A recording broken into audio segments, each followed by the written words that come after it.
para você abrir a sua Bíblia comigo no Evangelho de Lucas, capítulo 9, por favor.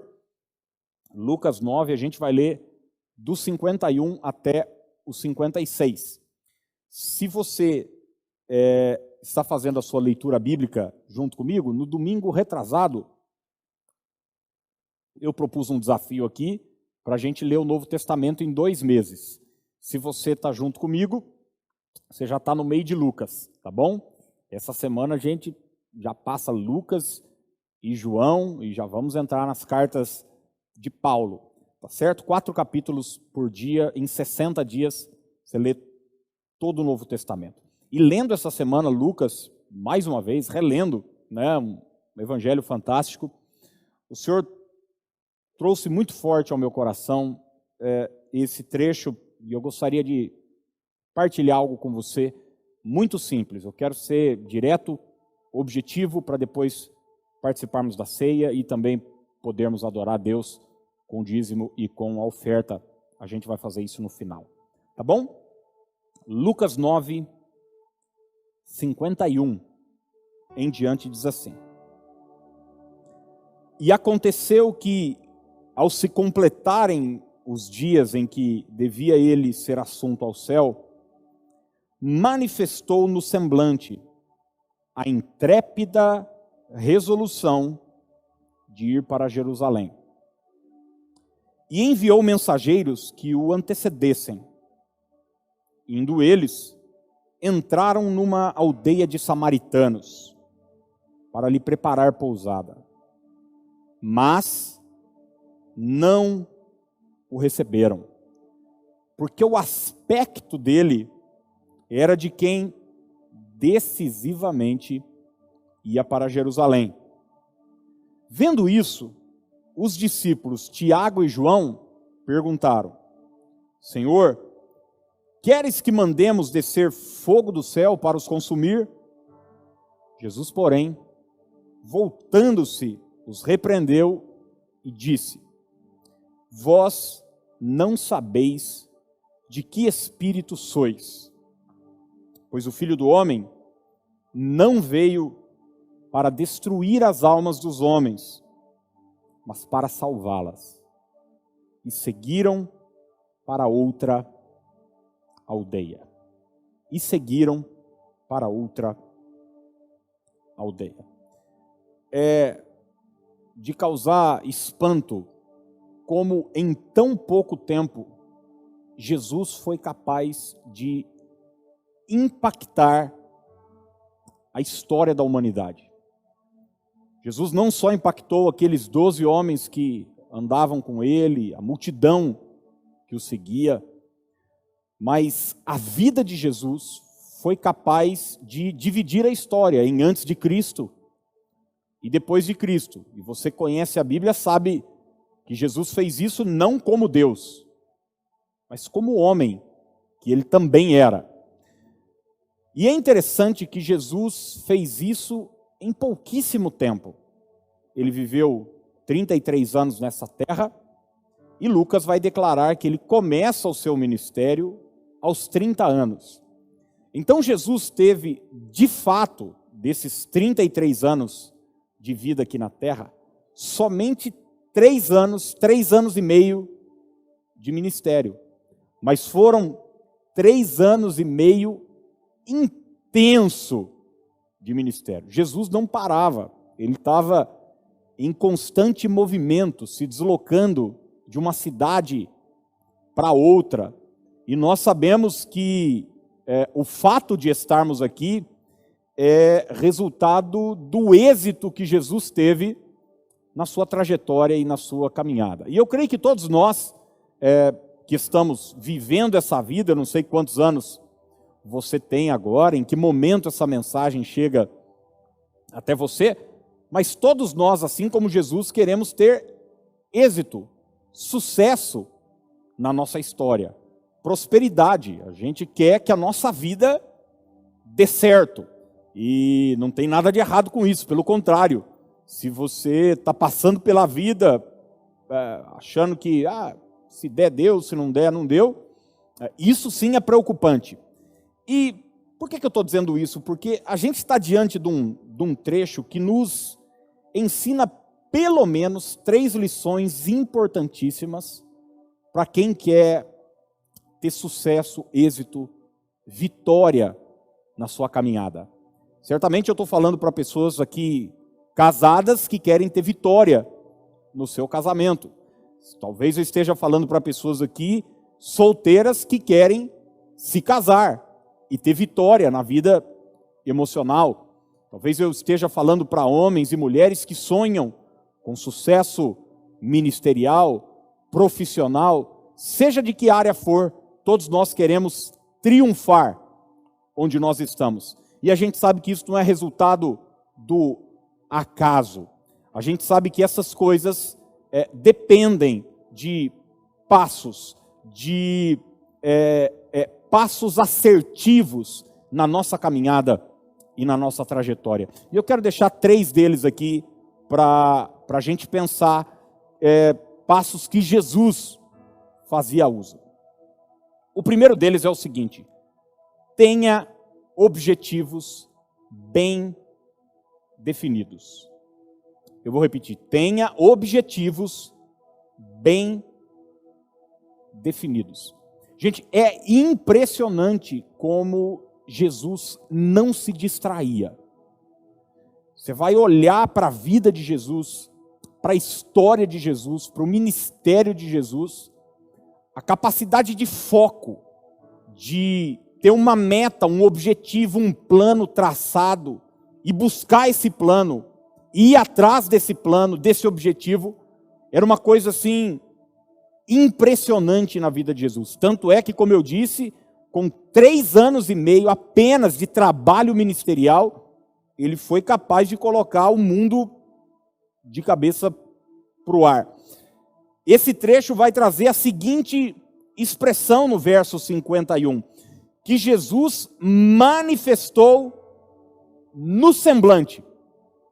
É interessante que o foco, o objetivo de Jesus era tão grande que o seu rosto, a sua face, o seu semblante demonstrava isso. Qual era o seu objetivo? O que ele de fato queria. E o texto vai mostrar que o que ele queria, o que ele estava resolvido, ele tinha a intrépida resolução de ir para Jerusalém. Esse era o objetivo principal de Jesus: ir para o Calvário, enfrentar a cruz e ao terceiro dia ressuscitar. Ele sabia que a sua hora chegou. Quando você vai ver no primeiro milagre de Jesus em Caná da Galileia, quando um problema é trazido até Jesus, Maria chega para Jesus e diz: olha, eles não têm mais vinho. Jesus diz para sua mãe o seguinte: ainda não é chegada a minha hora. E por N vezes no Evangelho de João em especial, você vai ver essa expressão: ainda não era chegada a hora. Mas em dado momento da sua vida, e esse momento acontece aqui em Lucas 9, Jesus sabe que a sua hora chegou. Ele tem um objetivo, ele tem uma meta, ele resolve, ele decide e ele vai alcançar aquilo que ele está buscando. Você vai ler os 4 evangelhos e por muitas vezes você vai ver as seguintes expressões: eu vim para. Por exemplo, eu vim para que tenham vida e a tenham em abundância. Você vai ver expressões como Jesus falando de si: o Filho do Homem veio para buscar e salvar o que se havia perdido. E é interessante, você vai ver o contrário. Jesus dizer, como ele disse aqui para Tiago e João: eu não vim para destruir, para condenar. Sempre que as pessoas traziam para Jesus alguma agenda que não estava dentro dos seus objetivos, Jesus automaticamente rejeitava essa agenda, porque ele estava pautado no seu objetivo, na sua meta e na sua missão. Jesus era uma pessoa resolvida. E eu pergunto para você: Você tem objetivos bem definidos? Gente, não é fácil ter objetivos bem definidos. Porque assim como Jesus, quando você diz sim para uma coisa, você está dizendo não para muitas outras coisas. Não é assim com a nossa vida? Quando você, por exemplo, diz sim para o casamento, você está dizendo não para a vida de solteiro. Quando você diz sim para uma vida de empreendedor, por exemplo, você está falando não para uma estabilidade profissional. Você vai ter benefícios aqui, mas vai ter que abrir mão de outras coisas ali. Eu pegava no pé da turma em casa esses tempos que eu precisei tomar uma decisão na minha vida. Eu queria duas coisas, só que às vezes ter duas coisas não é possível, é ter o melhor dos dois mundos, né? Como eu brinco. Eu queria ter dentes brancos e eu queria continuar tomando café. Daí eu descobri o seguinte, que isso não seria possível. Ou eu teria dentes brancos ou eu continuaria tomando café. Você desconfia da decisão que eu tomei ou não? Você me vê daqui uns anos com dente marrom, você já sabe que a minha decisão foi pelo café. Isso é só um exemplo simples, bobo, para te mostrar que muitas vezes quando nós traçamos um objetivo, como esse meu, vou continuar tomando café, custe o que custar, nem que meu dente escureça, a gente vai ter que abrir mão de tantas outras coisas. Jesus tinha objetivo bem definido. Ninguém entrava na agenda de Jesus e ia mudando a sua agenda. Jesus tinha uma rota. Jesus estava focado na sua missão. O apóstolo Paulo era assim também. E um verso que nós conhecemos muito bem do apóstolo Paulo, ele escancara esse jeito que ele tem de levar a vida. Filipenses 3,13, onde ele diz, quanto a mim, não julgo havê-lo alcançado. E eu gosto dessa expressão que vem em seguida. Ele diz, mas uma coisa faço. Uma coisa faço. Eu não estou tentando fazer trocentas mil coisas. Não. Eu vou fazer uma coisa. Esquecendo-me das coisas que para trás ficaram, eu avanço para as que estão diante de mim. Ô, gente, como pastor, muitas vezes eu precisei falar não para inúmeras pessoas. Inúmeras pessoas. Inclusive pessoas que eu amo. Pessoas que eu amava, que eu gosto, mas que quiseram me levar para um objetivo que não tinha nada a ver com o meu. Se eu te falar a quantidade de convite que eu já recebi para participar, por exemplo, de marketing multinível, você ia cair da cadeira. Pessoas que me conhecem sabem que eu tenho facilidade de falar, tenho facilidade de influenciar. Provavelmente, se eu fosse um vendedor, eu conseguiria vender os produtos e tal. E eu vejo, muita gente está bem, está feliz, está se dando bem. Eu falo, poxa, que legal, que Deus abençoe, continua firme. Mas não é para mim. Não é para mim. Já fui convidado para dar palestra, já fui convidado para X, Y, já fui convidado para ser vereador, candidato pelo menos, já fui convidado para ser N coisas que você possa imaginar. Mas quando você tem um objetivo bem claro, bem definido, fica mais simples você dizer não para as distrações que vão aparecer no meio do caminho. Não significa que são coisas ruins, não significa que são coisas prejudiciais, só significam que são coisas que não são para você, não tem a ver com seus objetivos, sua missão. Jesus sempre perguntava para as pessoas, o que queres que eu te faça? Qual é seu objetivo? Ele chegou para Bartimeu e fez essa pergunta. Pode parecer tola perguntar para um cego o que ele quer, mas não é tolo. E Bartimeu foi muito claro no que ele queria e recebeu o que ele queria. Ele não pestanejou. Ele falou, que eu torne a ver. E um milagre aconteceu.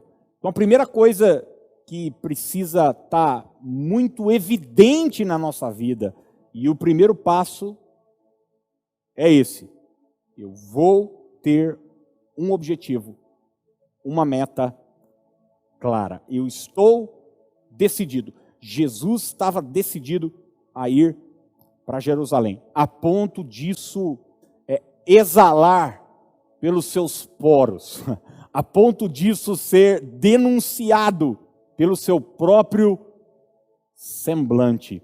Tamanho foco de Jesus.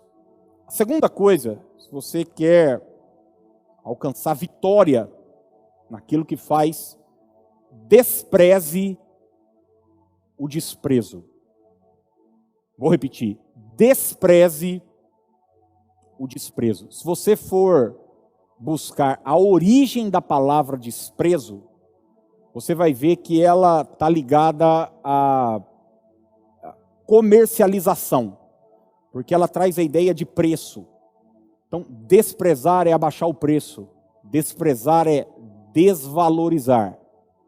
E não se engane, quando você tiver um objetivo, quando você traçar uma meta, quando você tiver diante de você um sonho, algo que você colocou diante de Deus, diante de você, seja ele em que área for, muita gente não vai acreditar.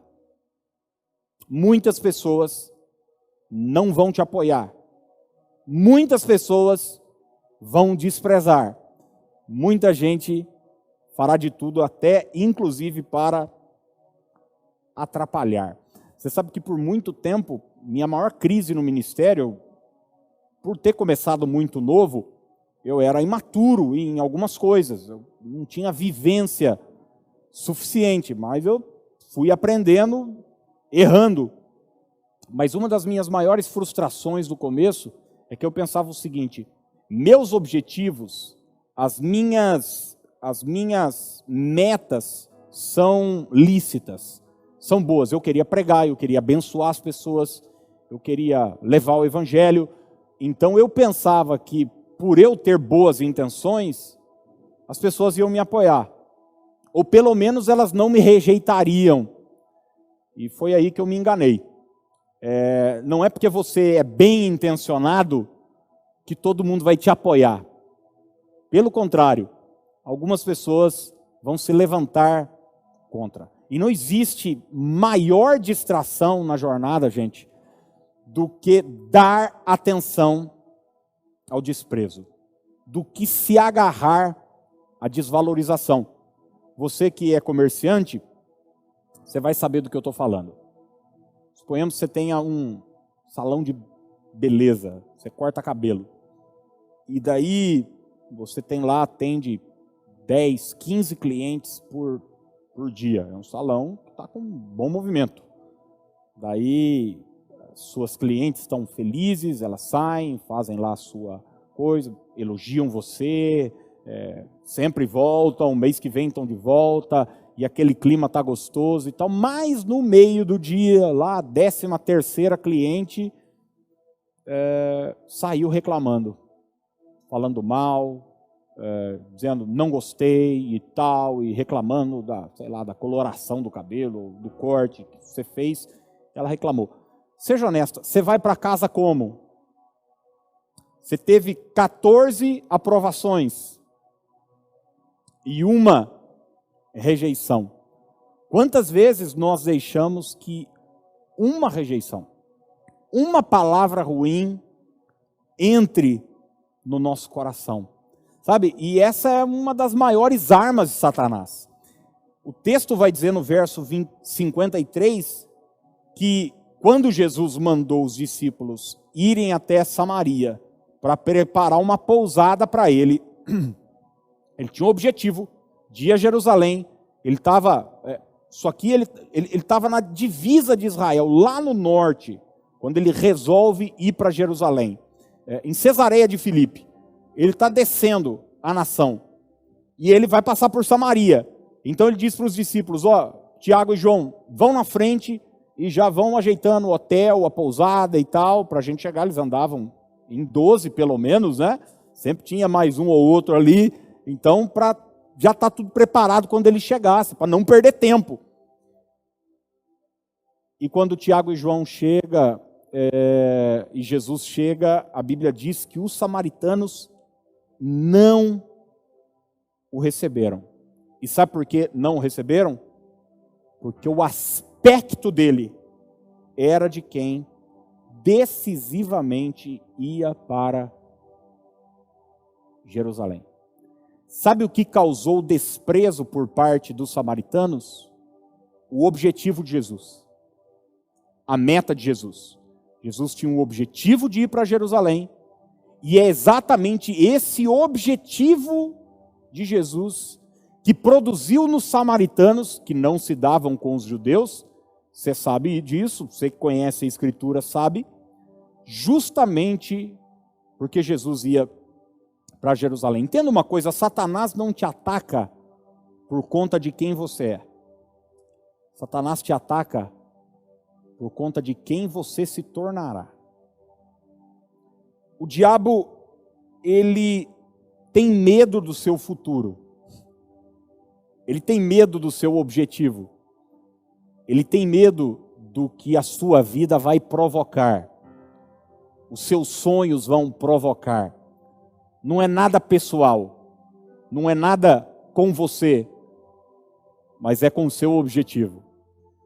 Para você ver, quando José tem o problema lá com seus irmãos, você conhece, ele tem um sonho megalomaníaco, grande e tal, e ele conta o sonho para os irmãos. Tem um dia que José está indo até os seus irmãos para ver como é que eles estão. E a Bíblia diz em Gênesis 37, 20 o seguinte, que os irmãos de José vão tramar a sua morte. Olha só o que a Bíblia fala.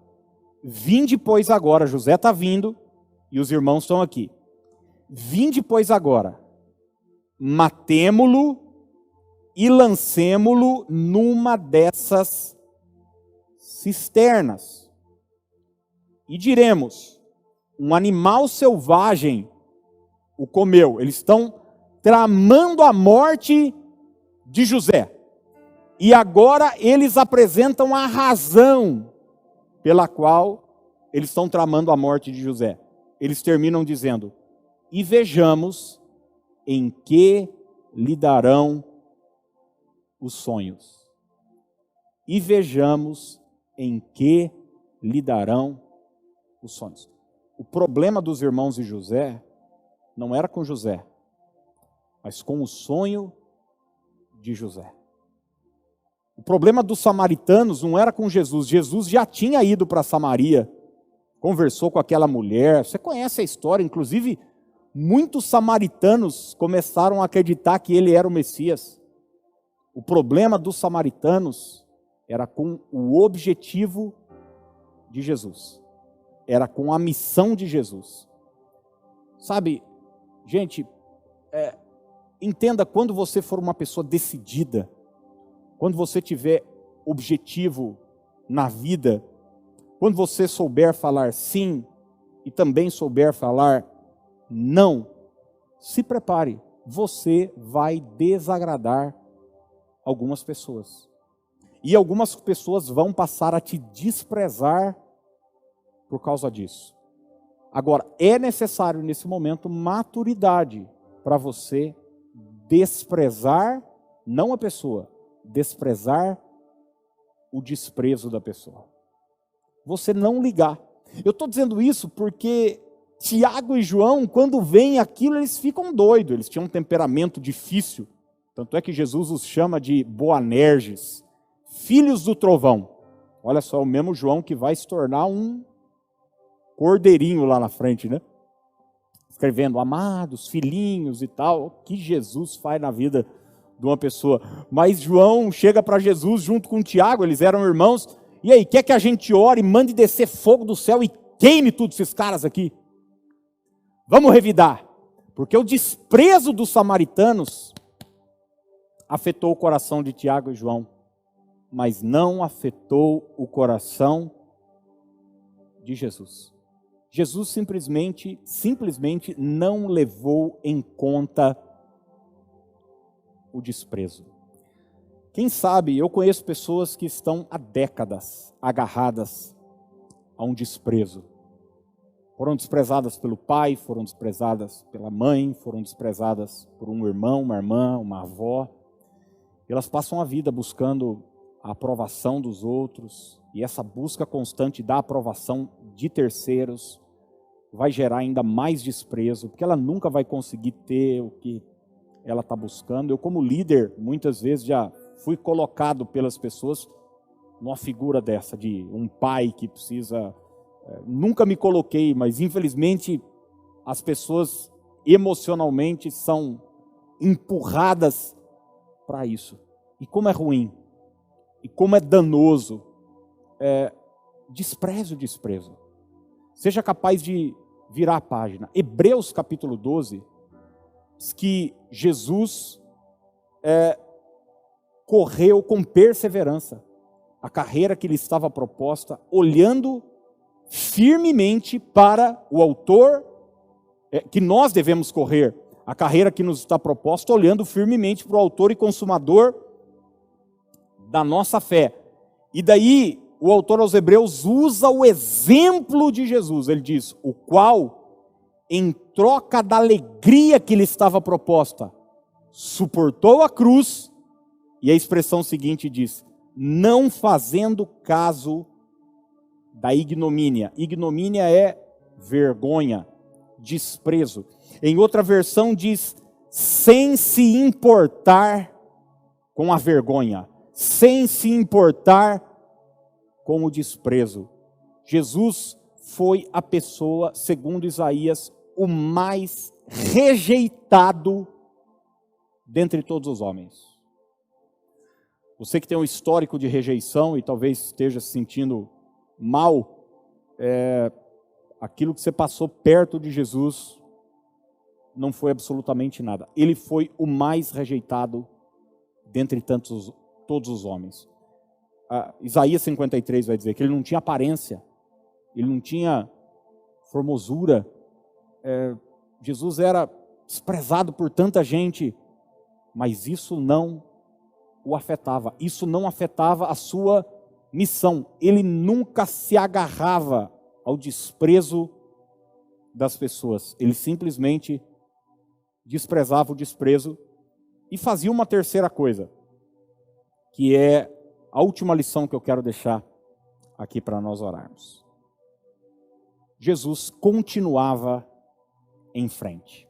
Então, em primeiro lugar, tenha objetivos claros, bem definidos. Segundo, despreze o desprezo. E em terceiro lugar, continue em frente. Continue em frente. Tiago e João se levantam e dizem, e aí, vamos orar e tal, vamos mandar descer fogo aqui, acabar com tudo esses caras e tal. Jesus, a Bíblia vai dizer que os repreende. É interessante que Jesus não repreende os samaritanos. Ele podia chegar lá no meio da cidade, sei lá, começar a fazer umas mágicas, começar a fazer uns milagres, começar a fazer coisas maravilhosas para chamar a atenção de todo mundo. Não. Ele foi desprezado pelos samaritanos. Ele repreende os discípulos. Diz para os discípulos o seguinte, vocês não sabem de que espírito vocês são? Eu não vim para destruir o mundo, eu vim para salvar o mundo. E o texto termina dizendo, e seguiram para outra aldeia. Foi desprezado em Samaria, ele segue para uma outra aldeia. Aliás, isso é uma tônica no ministério de Jesus. Ele mesmo já tinha ensinado os discípulos o seguinte, vocês vão entrar numa cidade, vocês vão chegar numa casa e vão cumprimentar com a paz. Se aquela casa for de paz e receber vocês fiquem naquela casa. Comam o que colocar na mesa. Fiquem ali o tempo que vocês estiverem. Curem os enfermos. Orem, libertem os opressos. Mas se vocês chegarem numa cidade e não receberem vocês, o que é que Jesus disse? sacode a poeira da sandália e vai para a próxima. Deixa para trás o que ficou e segue, e continua a jornada. E não pare, e segue em frente. Eu conheço muita gente que até hoje não conseguiu se firmar num relacionamento ou começar um bom relacionamento porque foi machucado lá atrás. Porque foi machucada lá atrás. E não foi capaz de seguir em frente, de virar a página, de sacudir a poeira e dizer: eu fui desprezado, fui deixado, fui abandonado, fui traído, mas eu vou seguir minha jornada. Eu conheço empresários que não foram capazes de continuar em frente.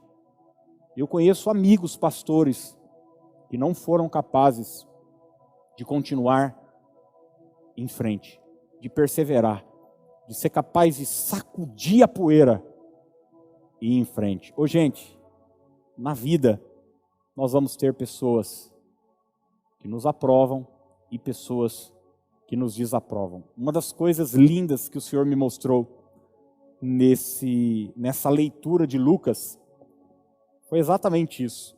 Como é que Jesus lidava o tempo todo com situações opostas.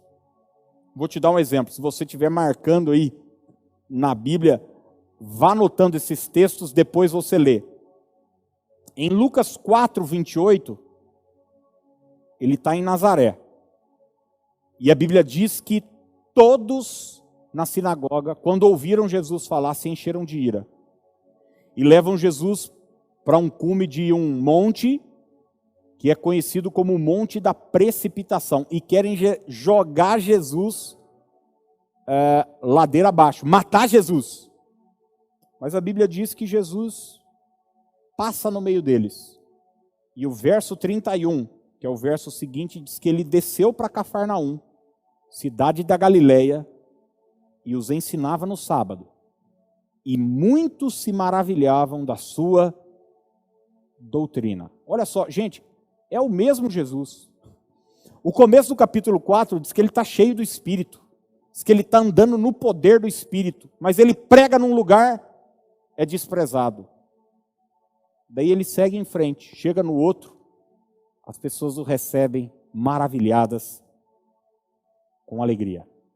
Em Lucas capítulo 5, o capítulo seguinte, no verso 27 e 29, Jesus chama Levi, a quem ele vai dar o nome de Mateus, da coletoria de impostos, para ser seu discípulo. E a Bíblia diz que Levi larga tudo e o segue. E eles começam um relacionamento na casa de Levi. Jesus começa a comer e outros cobradores de impostos estão ali.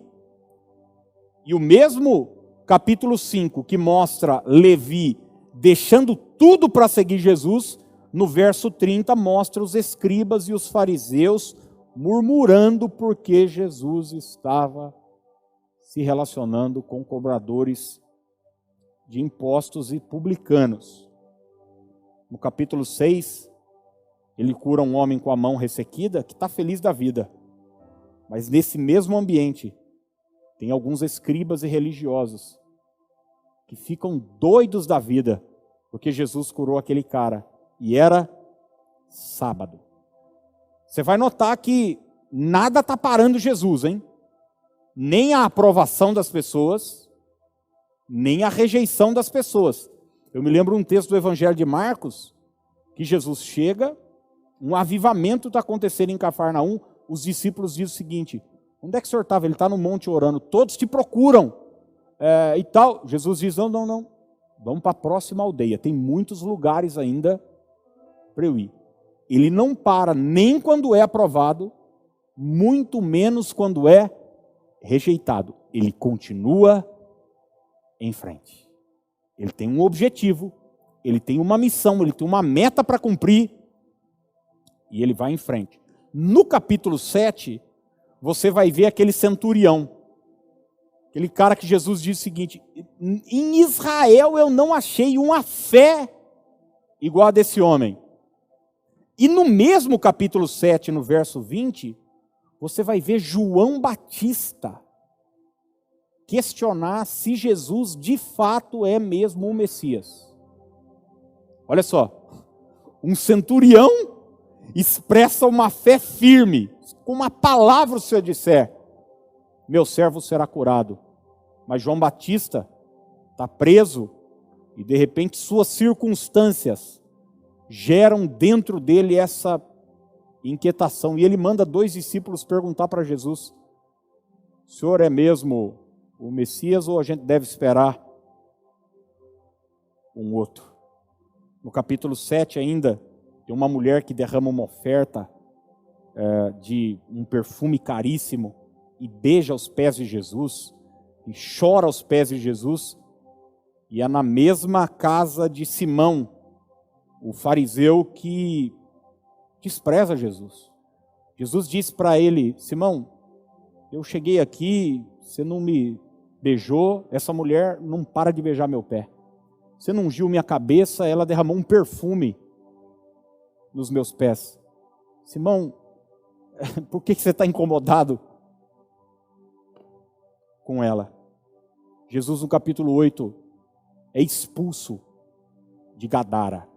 Ele expulsa o demônio do Gadareno, uma região conhecida como Decápolis, eram 10 cidades, e as pessoas ficam bastante incomodadas com o que aconteceu, aquele texto que os porcos se precipitam no mar, e Jesus é expulso. O texto diz assim, que Lucas 8,37, todo o povo da circunvizinhança dos Gerazenos rogou-lhe que se retirasse deles. Já imaginou uma coisa dessa? Jesus foi expulso daquela cidade. E daí ele entra no barco. E daí o verso 40 diz que depois que ele atravessou o mar da Galileia, olha como o texto começa. Ao regressar Jesus, a multidão o recebeu com alegria. A multidão o recebeu com alegria. Ele está com Jairo, acreditando no milagre, mas quando ele chega na casa de Jairo, as pessoas escarnecem dele.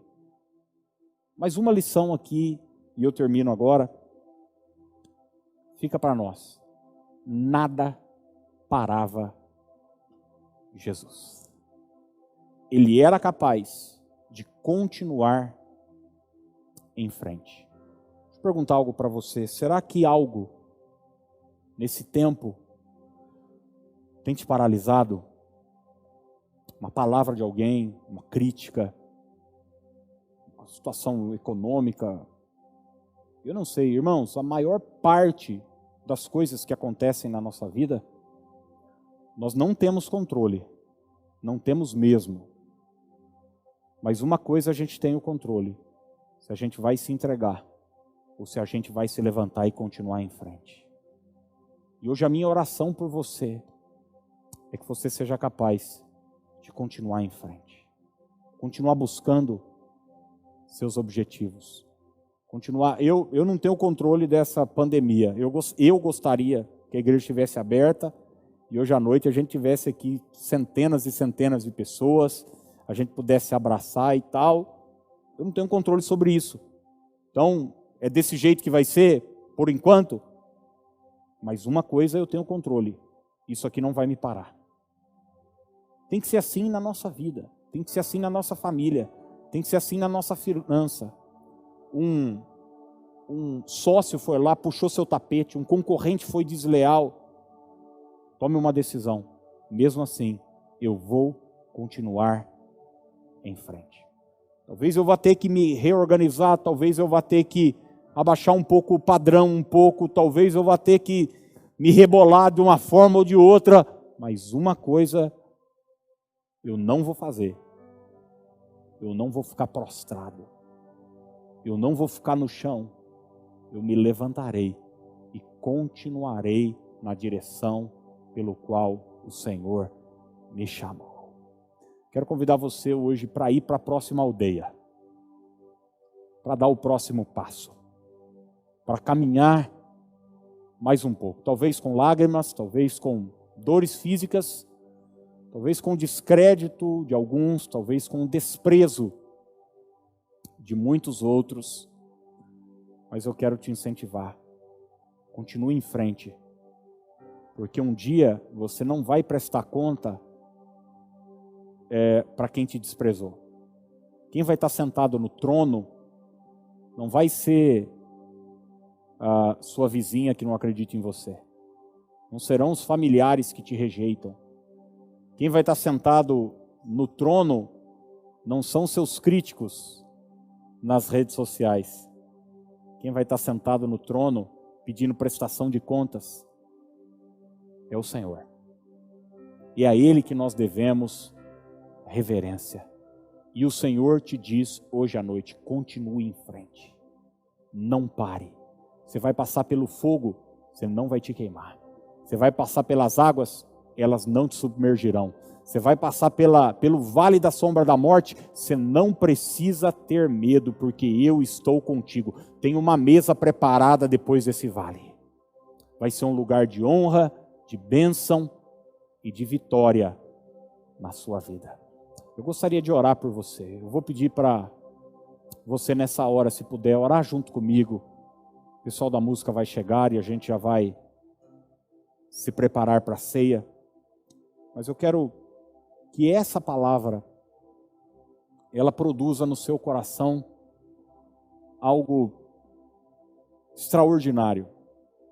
Quem sabe eu preguei para pessoas hoje aqui que estavam com a toalha já pronta para ser jogada. Talvez você já estava pronto para desistir, para entregar os pontos. Mas hoje é dia de renovar nossa fé e nossa esperança. E ir até o fim. Porque quem perseverar até o fim será salvo. Pai, eu oro agora pelo meu irmão, minha irmã, que junto comigo ora nesse momento. Oro para que ele seja abençoado. Oro para que ele seja renovado na fé. Oro para que ele seja curado. Oro para que marcas de rejeição, crítica, sejam deixadas de lado. Porque se fomos rejeitados pelos homens, fomos aprovados pelo Senhor. Temos sobre nós o Teu Espírito, a Tua bênção. Temos sobre nós a Tua presença. E a promessa de que aquele que começou a boa obra vai completá-la, no nome de Jesus. Ó Deus, eu abençoo agora cada um que me assiste, que participa dessa reunião conosco, no nome de Jesus. No nome de Jesus.